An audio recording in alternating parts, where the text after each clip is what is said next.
Zee 24 तास एक पाऊल पुढे.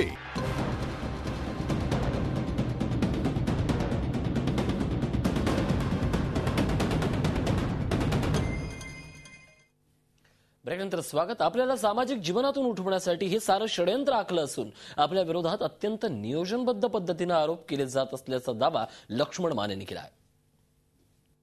अजून एक महत्वाची गोष्ट महाराष्ट्रातल्या लोकांना मला सांगायची आहे, महाराष्ट्राच्या जनतेला मला सांगायची आहे की आपल्या सगळ्यांना आठवत असेल 2003 पासून आणि 2010 पर्यंत याच काळामध्ये ह्या रेप झाल्या असं ते म्हणतात. त्याचं कारण 2003ला मी धर्मांतराची घोषणा केली तेव्हा माझे दोन्ही पाय महाराष्ट्रातल्या लोकांनी पाहिलेले, माझे दोन्ही पाय इतके जड होते, मला स्पायनल कॉर्डचा त्रास होता आणि संबंध पाठीचा मणका जो आहे तो पाठीचा मणका हा बाधित झालेला होता, पण मला कळत नव्हतं कारण दुखत नव्हतं. त्याच्यामुळे 2003, 2004, 2005 मी पाय वडत चालत होतो, महाराष्ट्रानं पाहिलेला आहे. मला पायऱ्या सुद्धा चढताना हाताने पायऱ्या चढाव्या लागत होत्या, हे महाराष्ट्रानं पाहिलेलं आहे. अजूनही मी जमिनीला मांडी घालून बसू शकत नाही कारण कमरेच्या खालचा भाग इतका बधीर होता आणि त्याला साक्षीला डॉक्टर आहेत. माझे डॉक्टर मित्रांनी जेव्हा पाहिलं की माझे पाय मी ओढतोय तेव्हा त्यांनी मला म्हणाले की तुम्ही दवाखान्यात का गेला नाही. मी म्हटलं काय दुखतच नाही म्हणाले गंभीर आहे. मग मी डॉक्टरांच्याकडे न्यूरोलॉजीकडे गेलो. न्यूरोलॉजिस्टने हे सांगितलं की तातडीने ऑपरेशन करायला पाहिजे आणि मग 2005ला डॉक्टरांनी ऑपरेशन केलं. 2004ला मी निवडणूक लढलेलो आहे. 2003ला मी अनाऊन्समेंट केली, 2003ला मी निवडणूक लढलेलो आहे. 2003ला धम्म परिषद साताऱ्यामध्ये घेतली. त्याच्यानंतर 2005ला माझ्या मानेचं मोठं ऑपरेशन झालं आणि हे ऑपरेशन असं होतं की म्हणजे लघवीवरचा माझा कंट्रोल गेलेला होता, बाथरूमवरचा संडासवरचा कंट्रोल गेलेला होता, मला उभं राहता येत नव्हतं, मला माणूस सतत बरोबर लागत होता आणि तेव्हापासून आजपर्यंत 2000 सालापासून आतापर्यंत माझी पत्नी माझ्याबरोबर असते किंवा माझे कार्यकर्ते तरी माझ्याबरोबर असतात. मी एकटा काही करू शकत नाही. मी तांब्या सुद्धा उचलू शकत नव्हतो, आंघोळीला मला पाणी घेता येत नव्हतं आणि जेवता सुद्धा येत नव्हतं. महाराष्ट्रातले कार्यकर्ते हजारो साक्षीला आहेत की मला साधं जेवायला येत नव्हतं, ही परिस्थिती होती. त्या काळात मी रेप करत होतो. त्याच्यानंतर 2006ला मी धर्मांतर केलं. 2005 संबंध माझं बेडवर आहे. मी माझ्या घरामध्ये दीक्षा घेतली. त्या धम्मदीक्षा घेतल्याच्या नंतर 14 ऑक्टोबरला माझा मोठा अपघात झालेला आहे. काळ काय आहे, 14 ऑक्टोबरला माझा अपघात झाला. 14 ऑक्टोबरला मी 14 दिवस व्हेंटिलेटरवर होतो आणि त्याच्यानंतर 6 महिने जवळपास मी बेडवरती होतो. त्याच्यानंतर त्यातून मी सावरलो.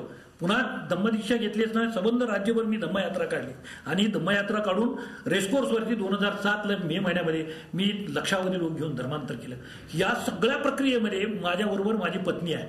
या सर्व प्रक्रियेमध्ये माझ्याबरोबर हजारो माणसं आहेत आणि या काळामध्ये मी जाऊन साताऱ्यामध्ये या हासला उद्योग करत बसतो का? त्याच्यानंतर 2009ला मी निवडणूक लढलेलो आहे.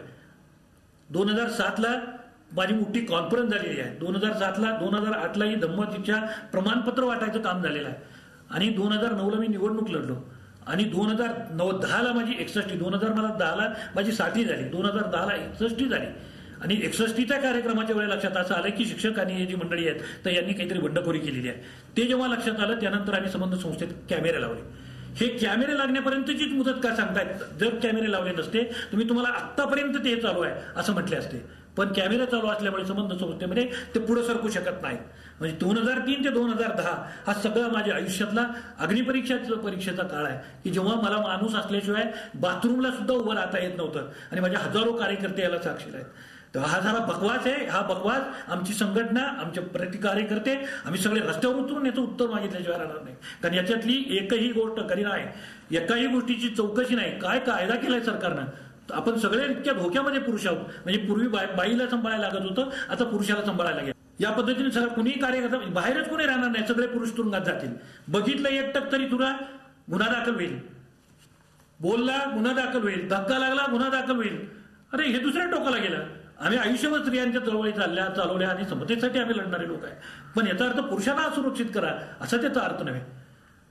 आज सगळे पुरुष सुरक्षित आहेत.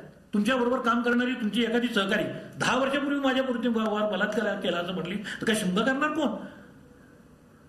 आत्ता घडलं, तुम्ही माझ्या हातून आत्ता पाप घडलेला आहे आणि आत्ता तुम्ही मला शिक्षा केली, आय डोंट अंडरस्टँड. पण तुम्ही म्हणायला लागला की 10 वर्षापूर्वी तुम्ही असा रेप केलाय, तर 10 वर्षापूर्वी सर्कमस्टन्सेस काय राहणार? त्या माणसाला आयुष्यातनं उठवण्याच्यासाठी, बदनामीच्यासाठी केवळ हे कारस्थान चाललंय. कोर्टात यातलं काय टिकेल की नाही टिकेल हा प्रश्न नाही आहे. प्रश्न लक्ष्मण मानेच्या इब्रतीचा सुद्धा नाही, कार्यकर्त्याच्या इब्रतीचा प्रश्न आहे. सर्व राजकीय पक्षातल्या कार्यकर्त्यांच्या इब्रतीचा प्रश्न आहे. कशा उमेदवाऱ्या मागता येतील? आपल्याला जड असलेल्या कार्यकर्त्याच्या मागे तातडीने बाया नाहीत लावतात. आणि एक बाई जरी असं म्हणाली की यानं माझ्यावर रेप केलाय तरी तो आत जाणार असेल, हा कायदा गाढव आहे, एवढंच माझं म्हणणं आहे. आजपर्यंत प्रकाशात न आलेली बाजू पाहणार होते का? ब्रेक नंतर पाहत राहा माने सरेंडर होण्यापूर्वी. झी 24 तास, एक पाऊल पुढे.